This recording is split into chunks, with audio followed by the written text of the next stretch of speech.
Šodien mums ir saruna ar Aleksandru Samoilovu, viņa partners. Pačukstējuši tiem, kuri nav pamanījuši, Aleksandrs Samoilovs ir viņa partners iedvesmas runātājs. Viņam ir ļoti daudz lomas, un Aleksandrs nezina to pirmo jautājumu, bet pirmais jautājums, kurus Aleksandram jautāšu, būtu par to, kā viņš sevi definē šobrīd, jo tas, ko es paskatījos, ir absolūta fantastika. Nu ko, mēģināsim tūlīt. Un man šķiet, ka te jau viņš ir. Aleksandrs, čau! Čau. Instagram laimā vienmēr šīs jūtīgās, interesantās 2 minūtes, kamēr redzam, vai kāds pievienojās vai nē. Čau. Aleksandram ievadām tie, kuri nesako Instagram līdz, kur tu esi šobrīd? Es atrodos tagad Miami, Amerikā. Es tikko šeit aizvadīju nometni. Es organizēju nometnes pa visu pasauli volejbola entuziastiem, amatieriem un tādiem iesācējiem, kam patīk ceļot ne tikai, lai ceļot no pazīties pasauli, bet arī sportot tajā pašā laikā. Un jau pēc mūsu sarunas, pēc 2 stundām pēc mūsu sarunas jau došos uz Meksiku, kur piedalīšos nākamajā pasaules kausa posmā Guadalajara pilsētā. Tā kā diezgan aktīvi. Ja man šobrīd būtu cilvēkam aplaudēt vai skaņas, tad es noteikti tagad daudz, zinu, kā televīzijas studijā šobrīd visi bļaut un aplaudēt. Skaisti. Cik pulkstens tagad Amerikā ir? Tu esi pamodies, jau iestrādāt? 12 pa dienu. Es jau notrenējos no rīta, paiet brokas, patrenējos un tā kā viss. Tas ir neticami, tas ir reāli neticami. Aleksandrs, es gan daudz sarakstīju jautājumus, es gan daudz papētīju, un tas, ko es pārējiem jau pateicu, ka jā, mūsu sadarbība ir, ka tu esi arī kā viņa partners biznesa runātājs, kā iedvesmas runātājs, bet tas mans pirmais jautājums ir tāds, tu viņu nezini, bet es viņu drusku garāk izplāstīšu. Skaties, ja tie, kas kaut ko ir dzirdējuši par Aleksandru Samoilovu, sportists, volejbolists, es neuzskaitīšu visus savus titulus, ģimenes cilvēks, mārketinga cilvēks, influencers, skatoties tavu Instagram sakotāju skaitu. Pēc tam tu darbojies sportā, pēc tam tu darbojies arī šādos projektos un nesen nosvinēji dzimšanas dienu. Aleksandrs, mans jautājums tev ir tāds, kā tu pats sevi šobrīd definē? Kas tu esi? Cilvēks, kas mēģina paņemt maksimāli no dzīves, jo dzīve ir fantastiska, pasaule ir liela. Visā pasaulē ir ļoti daudz fantastisku cilvēku, un es vienkārši mēģinu maksimāli realizēt savu potenciālu un izbaudīt dzīvi. Ok. Skaisti. Klausies, ko, ķeramies klāt komandai. Es domāju, tas pirmais ir svarīgais jautājums, kur mēs izlikām arī Instagramā mūsu cilvēkiem, jo viņiem ļoti interesē šī sadaļa. Skaties, profesionāls sportists un pamatā mūsu cilvēki ir tie, kas darbojas ar savām komandām uzņēmumos. Tas pirmais ir, kā atrast pozitīvos zaudējumus. Iet visādi, iet kalniem un pa lejām, ekspektācijas ir vienas, rezultāti arī ir ļoti labi, bet tavu atbildu šo jautājumu. Kā atrast pozitīvos zaudējumus? Ko teiksi? Jā, lielākā problēma parasti pēc zaudējuma, pirmkārt uzreiz jāsaprot, ja jūs nodarbojaties ar uzņēmēju darbību vai jūs nodarbojaties ar sportu, jebkurās sfērās nekad nav tā līkne, neiet uz veiksmē, uz kaut kādiem sasniegumiem, viņi nav vienkārši augšu ejošā, viņam uz augšu, uz leju, galvenais, lai tas kopējais ir virzītos uz priekšu. Tas uzreiz jāsamierinās, ka ir varbūtība, ka 10 visi projekti būs veiksmīgi, iespēja ļoti minimāla. Uz to jātiecās, bet nevienmēr tas ir iespējams. Un tāpēc ar to jāsaprot. Pirmkārt, kad jūs sapratīsiet to domu, ka būsiet, es uzņemos projektu, es jāizdara visi maksimāli labi, lai projekts būtu veiksmīgs, bet vienmēr jābūt gatavam kaut kas aizies ne tā, kā plānots. Ja jūs tam esat gatavi, tad tas arī emocionāli tā jūs arī neskar.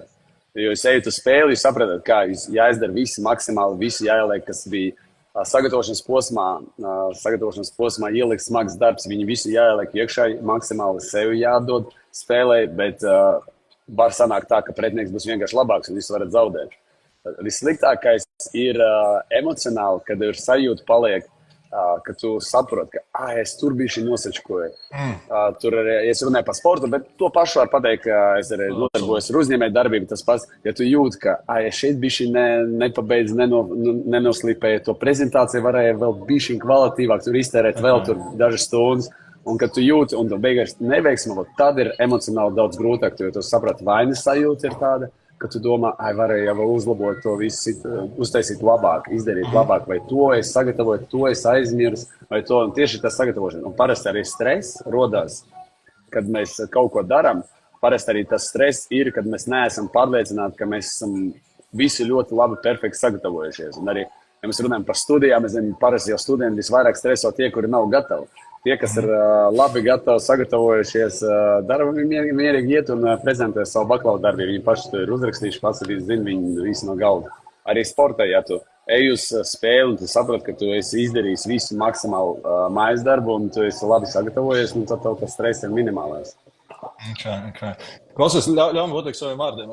Tas, ko es nolasīju, tad punkts numur 1 piekdienas vai trešdienas vakarā, lai kāds būtu projekts, man ir jābūt spējīgam pateikt, tas, kas bija atkarīgs no manis, es izdarīju. Ja? Jā. To, ko es varēju kontrolēt, es izdarīju. Un tad jau pārējais ir apstākļi, biznesa, konkurenti, pretinieki un tā tālāk, bet es esmu izdarījis. Punkts numur 2 sagatavošanās. Ja? Lai kāda katram būtu, bet es esmu sagatavojies. Ja?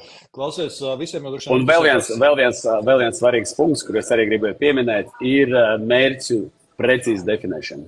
Ja mums ir precīzi definēts mērķis, un mēs taisam kaut ko mums nesanāca, bet mēs sapratam to galveno vīziju, mēs gribam to sasniegt, mēs gribam tur kļūt piemēram par sākumā tur Latvijas tirgus līderiem, un mēs ejam uz to, un varbūt mums kaut kas tur sākumā nesanāk, tur neizdevās šogad, bet mēs zinām, ka mums ir tāds mērķis, mēģinām nākamgad bišķi savādāk, paņēmam tas lietas, ko mēs iemācījāmies no tām neveiksmēm, no kļūdām, ko mēs varam uzlabot. Un parasti jau arī sportā, tas pats arī uzņēmējdarbībā, ir tas vājākās vietas, kur visvairāk zaudējumi, ir arī tas lietas, kur visvairāk tu vari uzlabot. Kaut kādas labas lietas, kas tev ir, tu viņus uzlabo, bet tas kopējais ienākums tur viss tas dos kaut kāds dažs procents.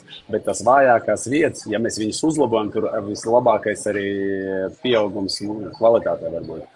Okay. Klausies, bet iedomā paplašinājums, skaties, ar šo situāciju mēs saskaramies gan bieži ikdienā strādājot, tā viena problēma ir kāda.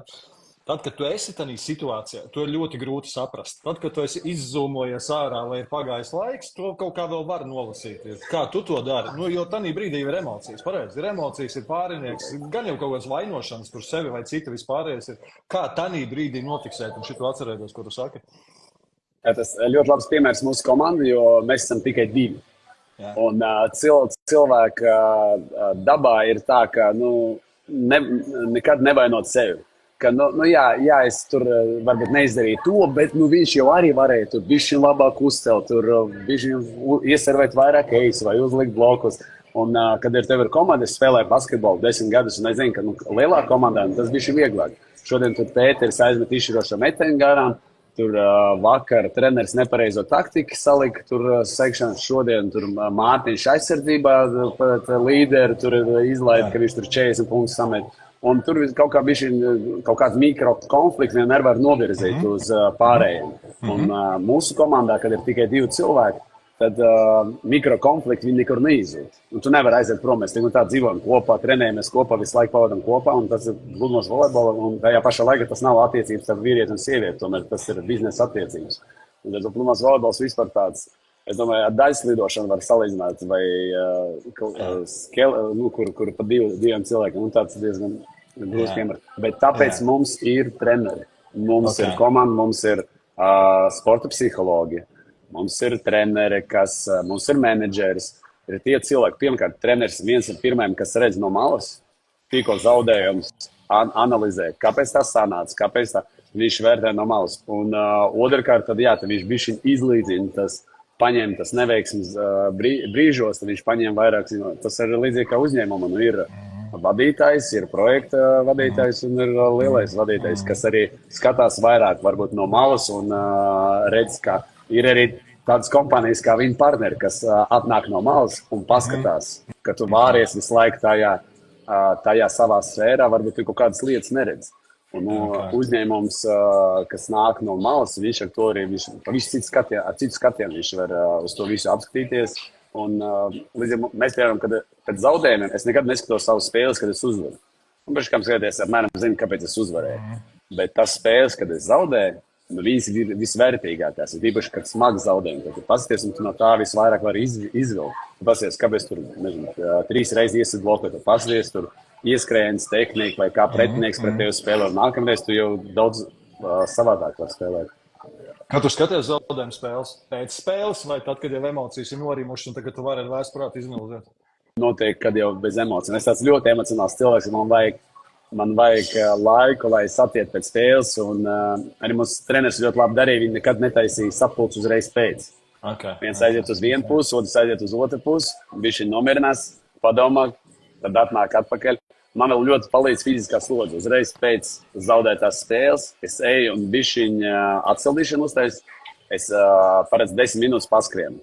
Un tajā brīdī, kad es skrienu, bišķi man tur gan emocijas sajiet kopā, gan puls, novienās pienskāps, es bišķiņ izstrādāju. Un līdz ar to man tas tāda veida meditācija. Pēc man zaudējuma bišķiņ 10 minūtes skrējiens, viņš tam man palīdz nomierināties. Tā gatavoties nākamajai spēlei. Šitas ļoti labi klausies. Es paņēmu šī ideja tādu, ka pēc sliktas sapulces varu likt visiem 10 minūtes skriet vai kaut ko fizisku darīt. Tā īstenībā šis sports ir vislabākā tableta, kas var būt pret stresu. Tajā brīdī, kad kaut kāda neveiksmē aiziet uz padarbojoties ar sportu, viņš pastimulē testosteronu, viņš arī iedod arī mums tādu labu, pozitīvu hormonu, tad arī tas emocijas reiz viņš nomierinās. Vislabāk ir sporta spēles. Tad, ja sporta spēlēs, tad galva atslēdz, tu jau domā par bumbu un mazāk domā par savām problēmām. Viņš nekur neizudīs. Tā neveiksme viņa būs. Vienkārši tā, kā jūs uz viņu skatīsieties, būs pavisam savādāk pieeja. Es pie Antojas saviem vārdiem, tad jā, gan tas sports, gan fiziskā kustība, gan vispār pārslēgt uzmanību uz kaut ko citu, dabūt emocijas zemē, un tad mēs ejam tādā zaudējumā, tad mēs analizējam, tad mēs skatāmies, ko mēs varam darīt savādāk, ko mēs varam uzlabot. Tieši tā. Okay. Un arī jebkura hobija arī ir ļoti laba lieta. Jebkura hobija, kur mēs varam no savas ikdienas rutīnas pārslēgties uz kaut kādām lietām, kas mums ļoti patīk. Jā, daudziem cilvēkiem ir tā, ka ir darbs, ne visiem paveicās, ka darbs ir arī viņu hobijs. Uz to vajadzētu tiekties, kad jūs ejat uz darbu ar tikpat lielu prieku, kā jūs ejat darīt citas lietas, kas jums ļoti patīk. Bet ne visiem tā paveicās, un līdz ar to vajag atrast tādas lietas, kas jums sniedz maksimālu baudu. Un tos hobijus vajag obligāti nenolikt malā un mēģināt arī savā ikdienas dzīvē viņus arī realizēt. Tad viņus arī dod tas pozitīvas emocijas. Tavs hobijs pie tava ritma, ko dari ārpus sporta un ārpus visām tam daudziem aktivitātēm? Diezgan daudz laika pa laikam man mainās visu kaut ko es mēģinu pamainīt. Tad Covid laikā man ir golfs parādījās, kad Covid laikā neko īpaši nevarēja darīt aktīvi, man ļoti patīk. Plus man ļoti patīk lasīt grāmatas. Tas arī man arī nomierina, jo es diezgan emocionāls, tīpaši pēc spēlēm, tur citreiz nevar aizmigt. Tad, ja tu telefons rokā, protams, tur viss sociālais tīkli un darbs ar sociālajiem tīkliem, tad viņš paņem to enerģiju un arī emocijas, un tomēr tas atreizes endorfīns. Tad grāmata ir vislabākais instruments man pašam arī kā nomierināties un arī labāk gulēt pēc tam. Es varu tikai piekrist. Es varu aizstāvēt visu, kas lasa grāmatas, un mūsdienās grāmata ir tāds arī nomierinošs instruments. 100% rezonē. Aksant, man interesē arī tevi paturpināt drusku parunu ap šo komandu. Tas, ko mēs bieži saskaramies, cilvēki saka, nav komunikācijas. Gatavojoties šai sarunai, es izlasīju pat tev, arī tu biji ielicis postu no viena pēc spēles ar brāli, kurā tu ieraudzīji lack of communication, ko mēs varam uzlabot. Iedod man no savas pieredzes, ko tavā dzīvē nozīmē, ja mums nav komunikācija uz lauku, un ko jūs ar to darat? Pats svarīgākais mums galvenais, pirmais likums pludmales volejbola nevajag trenēt savu pārnieku. Tikko, kad savā starpā tu sāc trenēt savu pārnieku, un līdzīgi arī, pilnīgi tas pats arī uzņēmēju darbībā.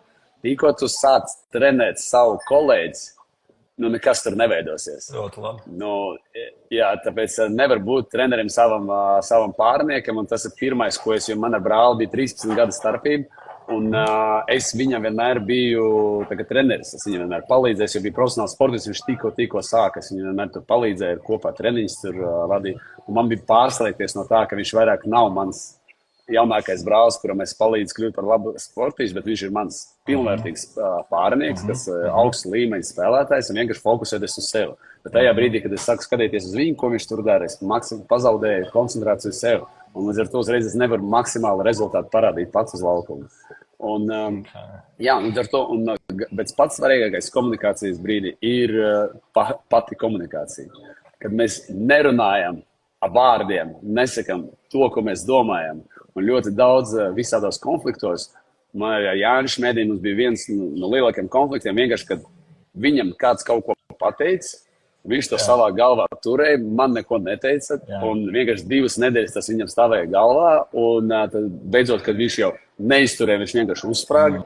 Mēs to visu izrunājam situāciju, viss pagāja stunda, bišķiņu uz paaugstinātu toņu tur parunājam, bet visu stunda pagāja un viss normāls atkal attiecības. Viss miers, kāds izrunāja, pateica savu viedokli tajā situācijā, ko viņš redzēja. Un ļoti bieži ir tā, ka cilvēks, ja nav pietiekami attīstīta empātija, tad mēs vienkārši nesapratam. Mums liekas tikai no sava skatu punkta, kā tā situācija izskatās. Bet cilvēks tajā brīdī varbūt bija kaut kādi citi faktori, kāpēc viņš tā rīkojās un par kuriem mēs varam nezināt. Es tev sapratu. Atziņa, ko es jau esmu iemācījies no šīs sarunas, ir netrenē savu pārinieku, vai netrenē savu kolēģi, vai nemāca savu kolēģi, vai ne? Jādomā par sevi. Klausiet, labi, bet es uzdošu šeit tādu drusiņu jautājumu, skaties. Tā ir ideja, kurā mēs darbojamies ar komandām, ar kolēģiem, visu runā par 2 lietām. Punkts numur 1 par atgrieznisko saiti. Ar domu, ja tu redzi, ka tavs kolēģis kaut ko ne tā dara, tad ir korekts metods, kā to pateikt. Bet otrs, tas, ko saka par to, ka mums ir jāatbalsta, jāpalīdz attīstīties, jāiemācās. Kā šo savienot, kurā vienā teikumā mums nevajag domāt par otru, bet otrā teikumā mums vajag koriģēt drusciņu uzvedību, un mums pie viena vajag viņu atbalstīt un trenēt viņu tomēr. Trenēt attīstīšanu. Šis ir ļoti labs punkts, jo es pilnīgi piekrītu arī savās runās, kad es uzstājos, es arī saku, ka atroties kaut kādā pozīcijā, jūs vienmēr jāmeklē kaut kādas idejas, un ja jums rodās kaut kādas idejas, kas varētu būt noderīgas ne tikai jums, bet jūsu komandas biedram, kaut kādas lietas, kas var palīdzēt viņu tur citā departamentā vai citā nodaļā, jūs domājat, varbūt jūs vienkārši varat paņemt tās lietas, vienkārši aizsūtīt viņiem un pateikt, pasties, varbūt var šito integrēt savā projektā, vai šitais pasties interesants moments, tādā veidā savu atbalstīt. Un es kaut ko tur, es zinu, kāda man pārniekam, piemēram, tur problēmas tur ar muguru, viņam tur sāp, un pēkšņi es lasu kaut kādu rakstu zinātnisku, un tur jaunas pētījumus, kā viņi tur taisa metodus, tur attīstot tādus muskuļus, ka viņi samazina tur muguras sāpes, tad, protams, es viņam aizsūtu uzreiz, un tad pavisam citu. Lielākā problēma nebūtu treneriem savam pārniekam, tas ir uz laukuma. Okay. Jo atrodoties uz laukuma, darba vidē, tomēr tā ir tāda emocionāla vide, un ja mēs to mierīgi pēc tam, virtuvē, mierīgi runājot, konstruktīvi, un tajā brīdī arī te jājūt, kad ir kolēģis var uztvert konstruktīvu to kritiku, jo jebkura kritika viņa ir noderīga, kāpēc mums uzņēmumi taisa viss aptaujas un viss, jo, lai izvilktu to kritiku, lai varētu uzlabot un akcentu uzlikt uz tām vietām, kas ir mūsu vājākās. Bet te arī jājūt, kad jūs varat kritizēt cilvēku, kad viņš ir gatavs uzņemt to kritiku. Un kā jūs to visu pasniedzat? Ja es to pasakat cilvēkam, un viņš uzreiz aizverās un jūt to, viņam sāk rasties kaut kāda kompleksa un negatīvas sajūtas, tad tā ir viena lieta. Ja tev jājūt, tad nav kaut kāds viens. Šī brīdī jums jāsaka, jūs varat viņam kaut ko atbalstīt un pateikt kaut ko, ko viņš varētu pamainīt. Un šī brīdī vienkārši jāskatās, ka cilvēks nav emocionālā stresa vidē, un tad var viņam to kritiku arī pasniegt, ja jūs gribat viņam palīdzēt. Okay. Es tikai varu rezonēt, tas ir principā viens pret uzņēmumu jautājums, ko atceries. Jo principā skaties, tas, ko tu saki, netrenē savu pārnieku sacensībās. Tas ir nedod atgrieznisko saiti, ka tu esi kontaktā ar klientu, sapulcēs vai kur citur, vai ne? Tam ir citas vides, tam ir darba vides, tam ir darba ikdiena, vai ne? Otrs, tas ir labs punkts, tev nav jādomā, ko viņš ne tā darīja, padomā, kuras idejas tu vari padalīties. Tīri praktiski, vai ne? Ieraudzīja, izlasīt, cik viņš paņems, tik paņems, departaments vai kolēģis, forši. Un trešais, dabūt sajust. Mēs joprojām esam cilvēki sajust, ka tās emocijas atkal tomēr ir mierīgas, kad arī viņš ir spējīgs tevi klausīties, vai ne? Sajust, būt tam empātiskam, attīstīties. Ļoti labi. Labi, saki, zini, kāds man vēl jautājums ir? Tas bija provokatīvs jautājums. Es neesmu profesionāls sportists, bet tā mana sajūta, ka patiem bez tāda liela ego vai tādas kārtīgas savas pārliecības, jo tie čaļi izskatās, ka nav izsitušies kaut kur. Un tad mēs saliekam kādu, kurš ir stiprs, ar stipru ego, uz rezultātu orientēts mērķtiecīgs, un tagad saka, tad lūdzu sadarbojies komandā. Kā tas viss iet kopā? Pastāst man lūdzu. Jā, tas īstenībā šis ir ļoti populārs jautājums. Mums prasa, kā jūs sasniedzot tik daudz pasaulē, kā jūs vispār klausāties treneri. kā treneris ar jums tiek galā. Nu, tā arī visos sporta veidos. Tur to pašu, kā treneris var tikt galā ar Cristiano Ronaldo, liekas, un ko viņš viņam var iemācīt. Nu, viņš ir pasaules labākais futbolists. Nu, līdzīgi arī mums, saka, mums tagad ir jauns treneris, kas jaunāks par mani un prasa, kā viņš vispār tiek galā. Un te uzreiz situācija, jo es izvēloties treneri, es uzreiz piekrītu, ka viņš būs man autoritāts. Tādā ziņā, ka es nosaucu, esmu es biju daudz labāks sportists nekā tu. Es varbūt zinu daudz vairāk, bet situācija ir tāda, ka pirmkārt viņš redz no malas, un ikdienā es ļoti daudz trenējos. Dienā 4-5 stundas dienā es trenējos, bet viņš 4-5 stundas dienā terē analīzei, plānošanai, organizēšanai.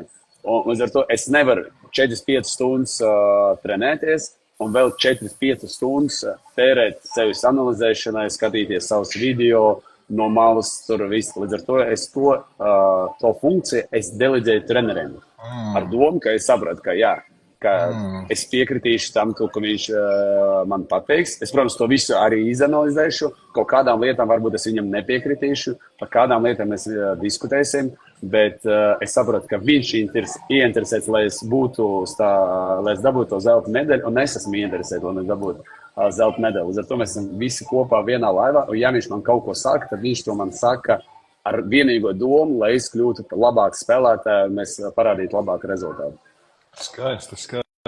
Klausies, es atkal saviem vārdiem, bet skaties, man pirmkārt ļoti patīk tos formulējumus, skaties, jo tos formulējumus bija tāds, es viņam deleģēju šo funkciju. Un es tagad iedomājos, jauns darbinieks, nevis viņam pasaka, ka boss ir muļķis, bet viņš saka, es viņam deleģēju funkciju, analizēt datus un skatīties, kur mums jāiet.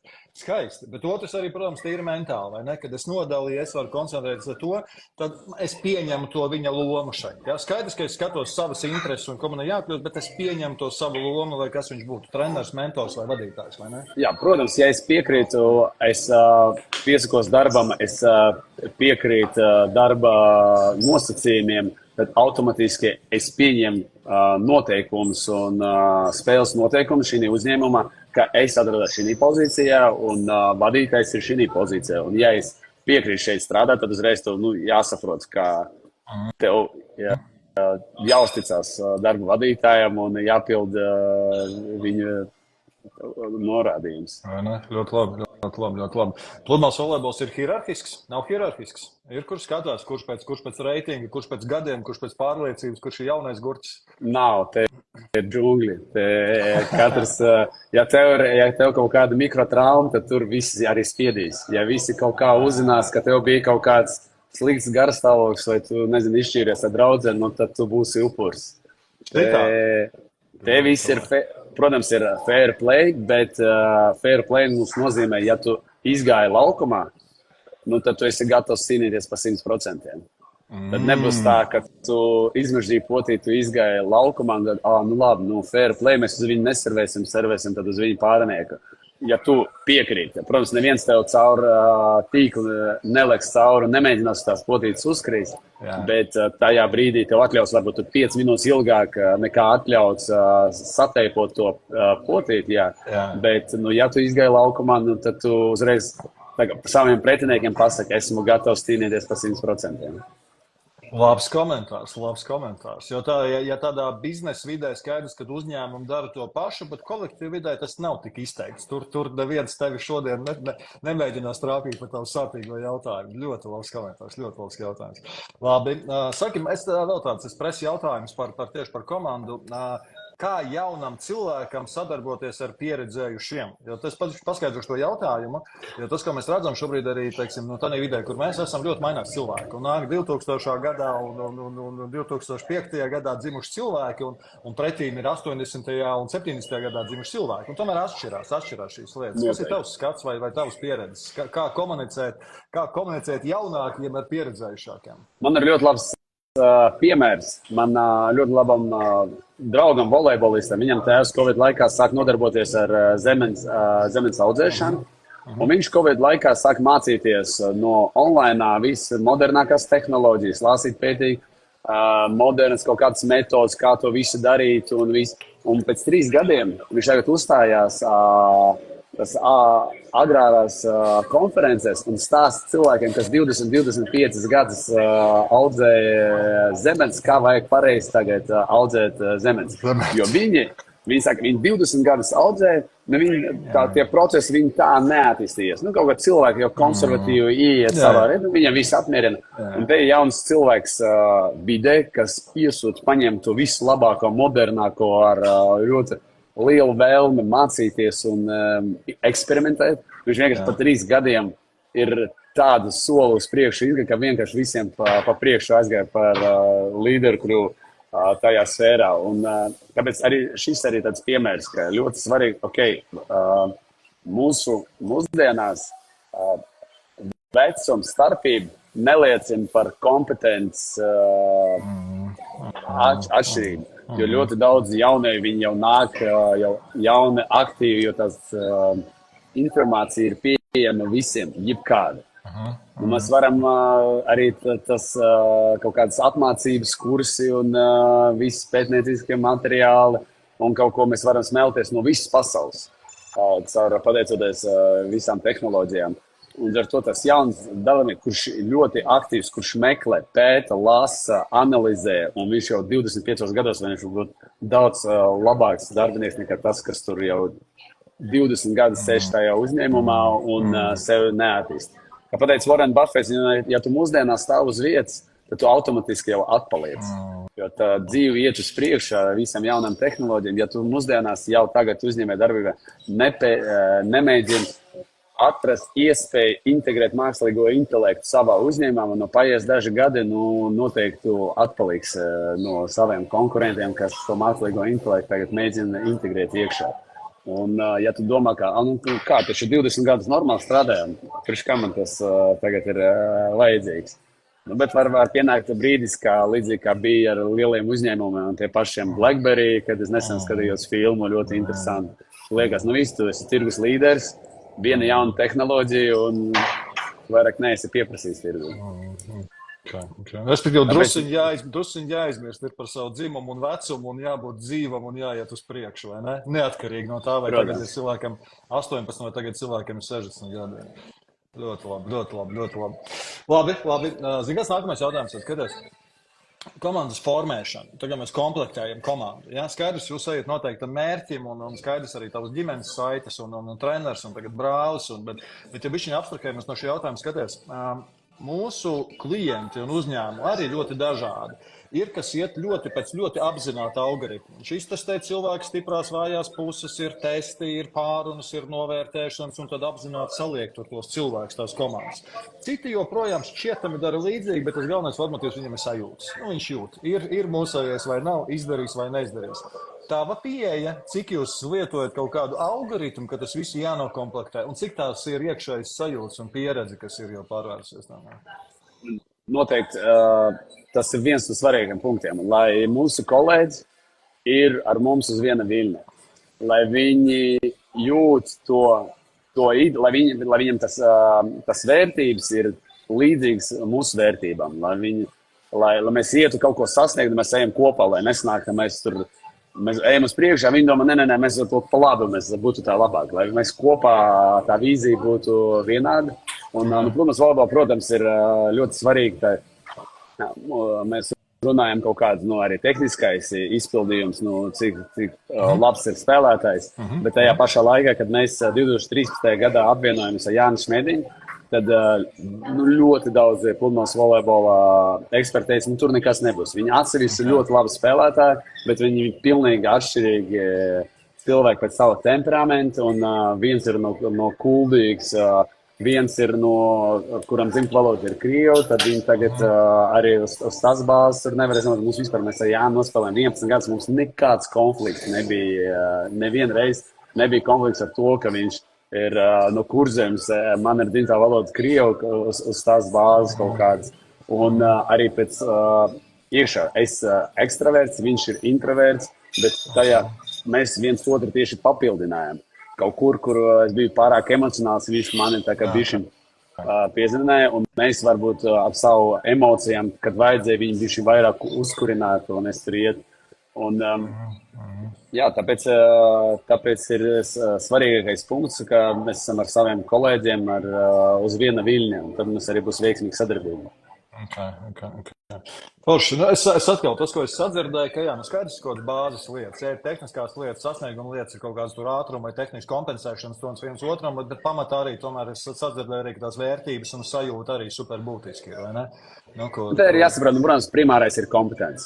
Darbinieku kompetence noteikti tā ir prioritāra lieta. Vienkārši cilvēks, kad viņš nebūs labā vidē, sev ērtā vidē, viņš nevarēs realizēt visu maksimāli savu potenciālu un parādīt visu savu kompetenci, jo tad te viņš kautrējās, te viņš liekas, ka viņš ir nenovērtēts, un te viņam zūd motivācija. Tāpēc, ja darbinieks atrodas labā, ērtā sev vidē un pietiekami labi motivēts, tad viņš tādā brīdī viņš var realizēt maksimāli savu potenciālu. Un, protams, arī labs līderis, uzņēmuma labs līderis, kas var pavilkt sev līdzi ar savu piemēru, ar savu enerģiju, ka viņš var vēl pavilkt līdzi visu savu komandu līdzi, lai viņi varbūt sasniegt tādas lietas, pa kurām pat arī neticēja, ka viņi varētu sasniegt. Līdzīgi man bija ar manu tēvu, kad mēs 18 gados apvienojāmies ar Mārtiņu Pļaviņu.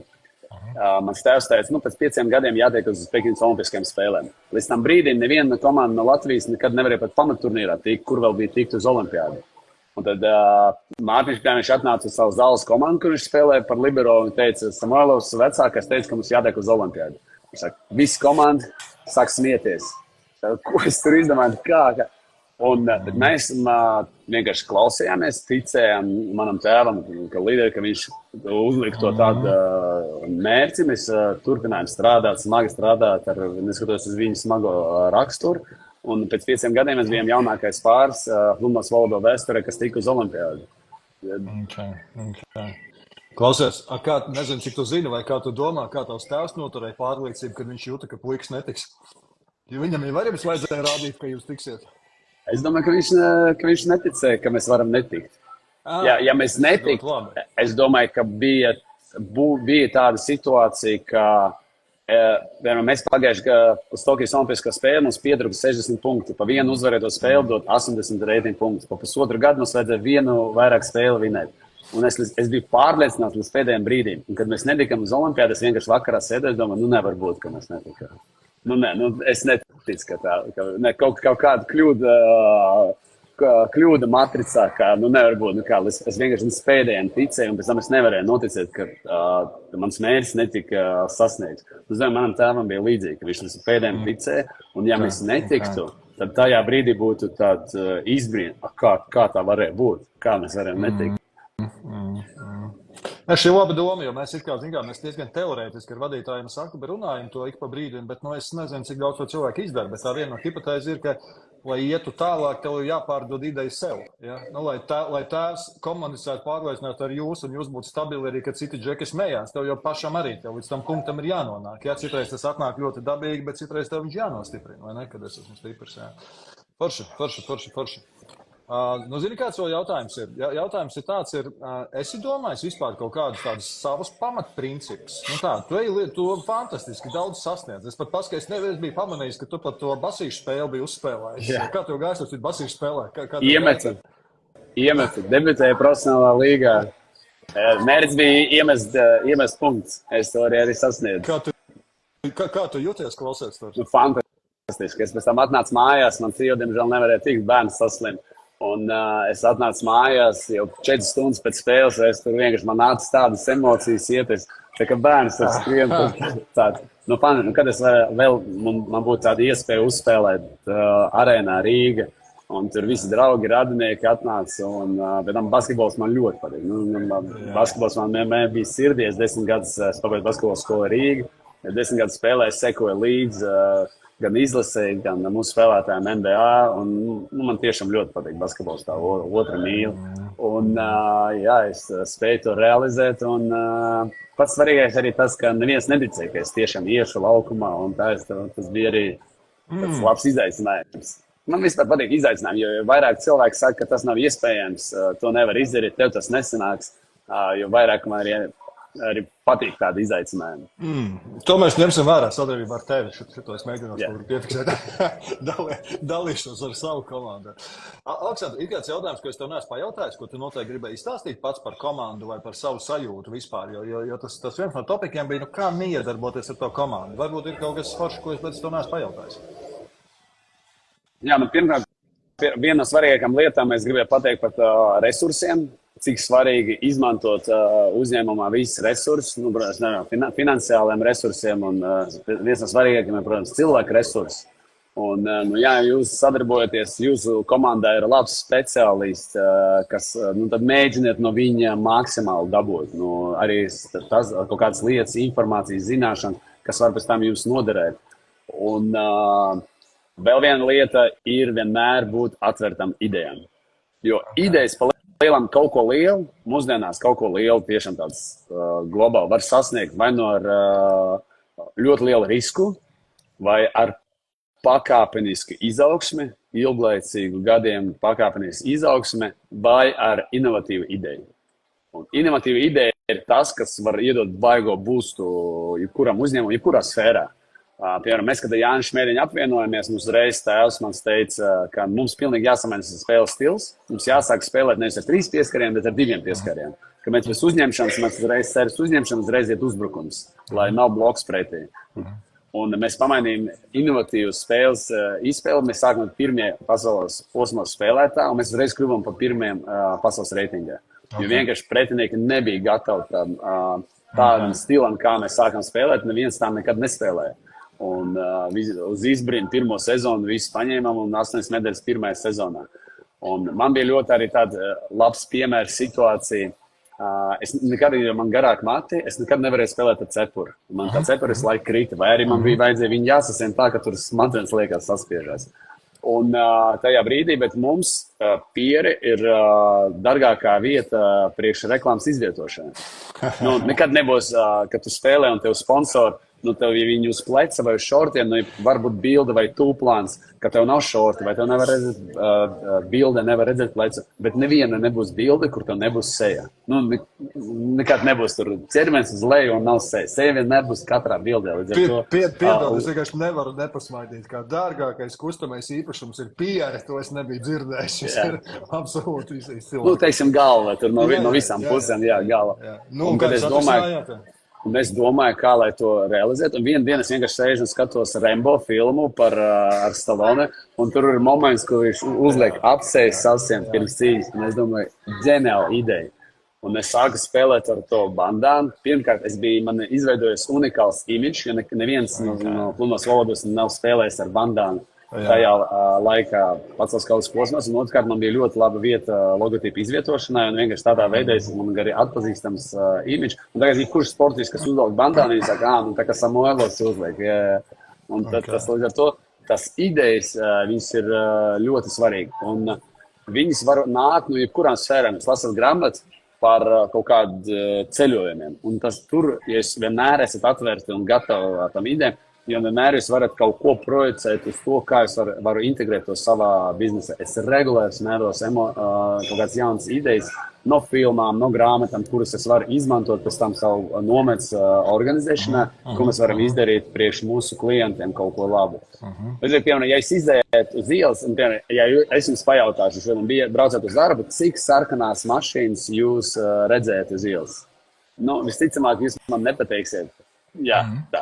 Bet ja es jums pateikšu, ka pa katru mašīnu es jums iedošu 10 eiro, jūs noteikti precīzi izskaitīsiet visas sarkanās mašīnas uz ielas. Līdzīgi ar šo, ja jūs atvert idejām un vienmēr visur meklēt idejas, kur, piemēram, es redzu kaut kādu logotipu, es domāju, šito logotipu, šitās krāsas vai dizains es varētu izmantot nākamajās ražošanā, dizainā. Vai tur ejot kaut kādu lietu, tur Ķīnā viņi tur dara kaut kādus viņu tur produktus, šitais varētu būt krūts produkts, varat balvas uztaisīt saviem klientiem pēc sacensībām. Kad jūs esat atvērti tam idejām, viņas arī nāks, jūs pavisam daudz vairāk idejas nāks, kuras jūs varēsiet izmantot un realizēt savā Klausies. Labi, ātrs kontroli jautājums. Tas, kā tu meklē idejas, ir ģeniāli. Jautājums ir tāds, kā tu paliec atvērts citu idejām. Tev jaunākais brāčka spēlē? tu esi jau tik daudz redzējis, tu esi tik daudz zinājis, kā tev būtu atvērtam viņa idejām un visiem pārējiem, kas ir jaunāk idejām. Es vienmēr gatavs visam idejām. Protams, jābūt arī kritiskai domāšanai, ka ne visas lietas tu vari izdarīt. Un, man tādā ziņā, nometnes organizēšana, man ir biznesa partners. Un mums apmēram ir tā, ka es atnāku pie viņa ar 10 idejām. Viņš man tā, paga. Un tad viņš ir tas, kas sāka konstruktīvi. Viņš ir cilvēks, viņš ir nostrādājis 10 gadus bankā. Un līdz ar to viņš tāds ar cipariem ir spēcīgs. Līdz ar to viņš uzreiz tur tā, saka, paskaitīsim, padomāsim.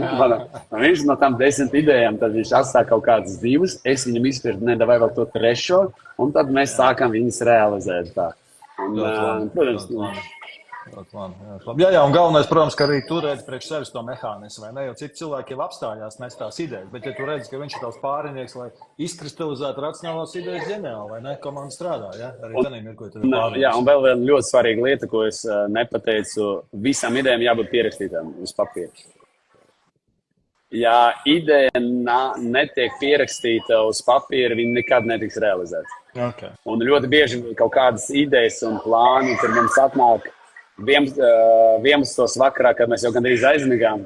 Un tāpēc es vienmēr turu, man ir pilspalva ar pieraksta burtnīcu pie gultas, kur es varu, ja man kaut kāda ideja pienāk pirms gulta tiešanas, tad viņi obligāti ierakst. Jo savādāk nākamajā rītā, tā vakar bija kaut kāda ideja, neatceros, ka bija kaut kas baigi labs. Jā, labi. Ko tu dari pēc tam ar to blociņu? Cik bieži tu viņu skaties vai cik bieži tu viņu pārskats, ja tu esi sarakstījis tādas idejas? Man sanāk tā, ka ir ļoti daudz lietas, ka tu raksti, viņi paliek nerealizētas, bet ir daudz lielāka varbūtība, kad viņas ir pierakstīts, kaut kad viņas tomēr tiks realizētas. Var sanāk, ka man ir idejas, kuras netiek realizētas gadiem. Un tad man līdzīgi bija ar video, ar apmācības video, ko es taisu savā Instagramā. Man bija tāds plāns, ka varētu, ka esmu 20 gadus nospēlēju profesionālajā sportā, ka man tās zināšanas ir tādas, kuram praktiski nevienam plus uzticamības līmenis, jo esmu bijis pirmais pasaules reitingā, Eiropas čempions, līdz ar to tas uzticamības līmenis, tomēr es zinu, ko es daru, kā uzvarēt medē. Un tad man bija tā ideja, ka vajadzētu sākt filmēt, bet man bija doma, ka vajag tur operātoru, vajag vai studiju, vai kaut kādu vietu, gaismas, visu. Un vienreiz man ar manu draugu mēs bijām pirtī, es viņam izstāstīju to ideju. Kaut man tā ir, bet nekādīgi nevar saņemties. Paiet 3 dienas, viņš man klausies, mēs mums te klīnikā viens operators, mēs te filmējam, tur reklāmu tās taisam. Es viņam ieminējos par tevi, viņš ir tavs baigais fans. Un es viņam pateicu, ka tu gribētu to apmācības video sarunāt. Viņš ir gatavs rīt pie tevis uz treniņu atbraukt, jūs varētu pirmo iefilmēt. Un es tā. Tu jau nevari pateikt nē vai kaut kā viss. Un šeit ir tā situācija, ka mans draugs ir līdzīga kolēģi, ka viņš iedeva to pirmo būstu. Es super, jā, atbraucu ar video aparātus, mēs nofilmējam 2 pirmos reels, ielikam, aizgāja. Viss pēc tam es jau tālāk jau pats sāku jau darīt kaut ko filmēt, un beigās es no 10 000 uz 110 000 praktiski pa gadu izaugu. Ģeniāli. Forši. Bet tad vēlreiz piedod precizējumu, tu to blociņu tā ļoti apzināti nepāršķirsti. Ja? Tev nav tur trešdienas rīta, ka tu pāršķirsti. Galvenais mērķis ir piefiksēt, ka viņš ir. Ja? Un tad jau tur kaut kādās mirklī paskatās. Ok, baigi interesanti. Es nezinu, varbūt es neesmu tik organizēts, varbūt daži cilvēki, viņi tiešām metodiski tā saliek un var arī, tad šeit es veltu tā realizācija idejai, tad realizēt to. Bet galvenais, lai sāktu realizēt tās idejas, vajag veltīt sākumā to pirmo soli. Viņš parasti ir visgrūtākais. Ja mēs sākam jau kaut ko darīt, tad tur jau praktiski jau grūti apstāties, pēc tam aiziet jau. Es domāju, šis bija viens no vērtīgākajām lietām. Jo, zini, kā viena lieta ir tas, ko mēs zinām, un otra lieta, ka cilvēks praktiski dara, vai ne par tavu blociņu pie gultas ļoti visu. Aleksandra, es respektēšu tavu laiku. Vēlreiz milzīgs paldies, ka tu atradi, esot Amerikā laika mums aprunāties šobrīd. Milzīgs paldies. Man ir tehnisks jautājums, kad tu esi atpakaļ Rīgā, kad tu esi dabūnams klientiem, jo šo sarunu viens ir neklātienē, bet tad, kad tu esi klātienē par šīm lietām stāstis, esmu lasījis atsauksmes. Kad tu būsi Rīgā, kad tev var dabūt? Es būšu nākamā nedēļa no 16. līdz 20. Tad es braucu uz Ķīnu sacensībām, un pēc tam es atgriezos 26. aprīlī, un tad praktiski mēnesi būšu pa Latviju. Un tad visiem par šo mēnesi ir jāmēģina noķert Aleksandrs Samoilovs ar iedvesmas runu. Es noteikti rekomendēju. Aleksandr, vēlreiz milzīgs paldies. Man bija personīgi interesanti, un es ļoti ceru, ka arī mūsu klausītājiem bija interesanti. Lai izdodas, sveicinu Meksiku. Pagaidām. Paldies, ka uzaicināji.